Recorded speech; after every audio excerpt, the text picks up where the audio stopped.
llegar a un tribunal en Cobán, aparte de que la gente era mayoritariamente monolingüe aquí, el dinero, la distancia y la discriminación que enfrentaban, para mí era poco probable que iban a llevar las disputas a la justicia ordinaria, ¿verdad? Pero sí ocurría, no muy frecuentemente, pero sí ocurría. Y pregunté a un anciano, explícame por qué la gente lleva esos casos a Cobán. Y me dijo en quechí, es que a veces a la gente le gusta agravar la cosa con la justicia. Y yo me quedé así, porque para mí la justicia, pues llevar las cosas al derecho era resolver el conflicto, ¿verdad? Era hacer justicia, ¿no? Y no, el entendimiento era de que era un castigo, era una vergüenza pública, era castigar y complicar. No necesariamente iba a dar justicia, ¿no? Y bueno, fue hace más de 25 años y sigo pensando en esas palabras porque fueron una gran lección para mí de cómo quitar mis lentes de, pues, derecho liberal, marco de derechos humanos, para entender realmente qué significaba la justicia en ese contexto. ¿Tenemos otro? A ver qué tengo en la próxima. Pues sí. Nuevamente, para reforzar esta idea de que particularmente, como digo, en la Comisión Interamericana de Derechos Humanos, el tema de las mujeres indígenas y esta mirada interseccional en la definición de nuevos estándares enfatiza en eso, ¿no? La necesidad de nueva normatividad, pero también poner el énfasis en cómo las propias mujeres entienden y expresan la aplicación de esos instrumentos y su experiencia ante la justicia, ¿no? Y este cruce individual de derechos individuales y derechos colectivos, y también la relación muy singular que tienen las mujeres indígenas con el territorio y los recursos naturales. Entonces, esta publicación, Las mujeres indígenas y sus derechos humanos en las Américas, lo puede encontrar si lo busca por la Google, y es realmente un excelente documento, se los recomiendo mucho, ¿no? A mí me dio muchas luces. Bueno, para volver a los casos analizados en el libro que pronto va a aparecer, los casos que analizo en el libro son casos penales o son concebidos en el derecho ordinario como casos penales. Pero es muy importante subrayar que muchas de las discriminaciones y violencias y las demandas por justicia que enfrentan mujeres indígenas se ubican en otros campos, en el derecho familiar, en el derecho civil, en lo laboral, en lo administrativo, como son, y ustedes lo saben muy bien, las demandas de propiedad, de pensiones alimenticias, acceso a la salud, violación de derechos laborales, etcétera, ¿no? En Guatemala son pocos los casos no penales que han sido adoptados como litigios estratégicos en pro de los derechos de las mujeres indígenas. Hay algunos ejemplos como la lucha de las comadronas contra la discriminación y por el reconocimiento de su trabajo, o de las tejedoras por el reconocimiento de la propiedad intelectual colectiva indígena de sus tejidos ancestrales. Y también, por otro lado, aunque hay varios casos litigados que han sido litigados sobre asuntos relacionados con los derechos colectivos de los pueblos, como a la tierra, a la consulta previa, libre e informada, no se han precisado las problemáticas específicas de las mujeres en esos casos, ¿no? Es decir, todavía ese cruce lo estamos poco a poco pensando para los casos, pero hace falta más, ¿no?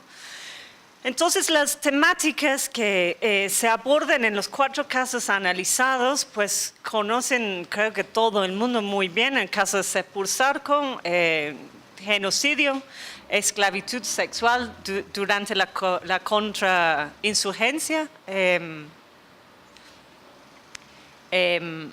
que fue resuelto por los tribunales nacionales, ¿no?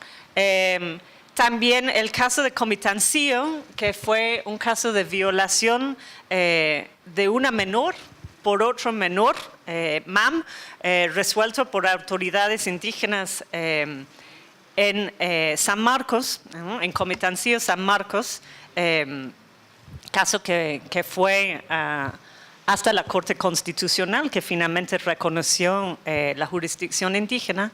El caso de doña Dominga Vázquez, que es un caso de discriminación y violencia que niega la participación política y social de la mujer en el derecho indígena, que no es el único caso de discriminación de ese tipo, pero pues es uno de los casos que hemos logrado documentar.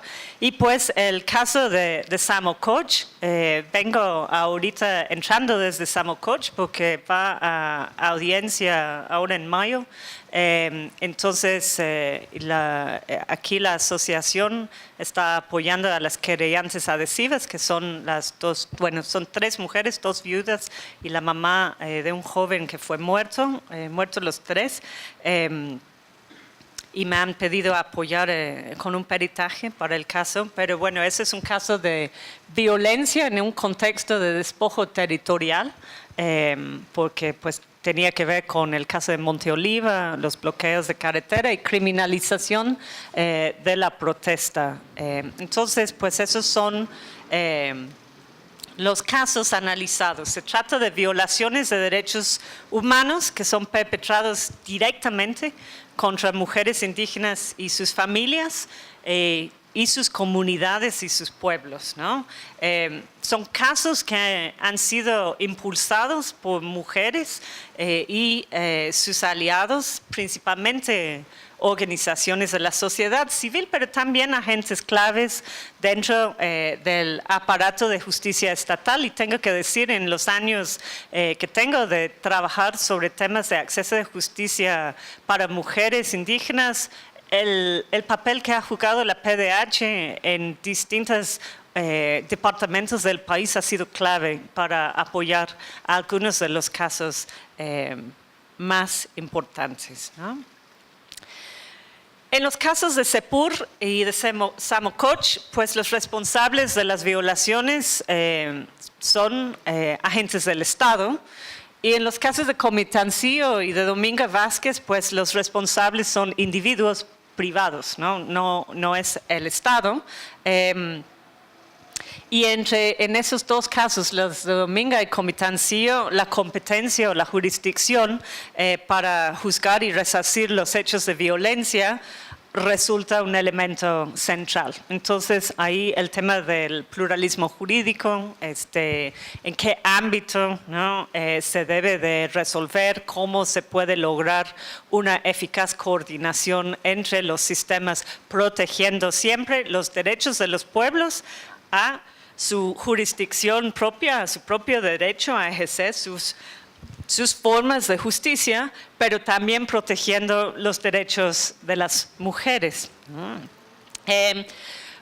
Por razones de tiempo no voy a ahondar en los casos en sí, pero para decirles que en el libro hago un análisis de distintos elementos, ¿no? En principio, la asociación me pidió un análisis de jurisprudencia y yo dije, pues ustedes son los abogados, yo no soy abogada, puedo leer sentencias, eso sí, lo hago mucho en investigación, pero de la jurisprudencia, pues a mí me gustaría ampliar el lente. Entonces, lo que hicimos fue, bueno, primero un análisis de cuáles fueron los hechos de los casos y qué derechos fueron violados, pero también ver cuáles fueron los procesos de movilización política y jurídica alrededor de los casos, ¿no?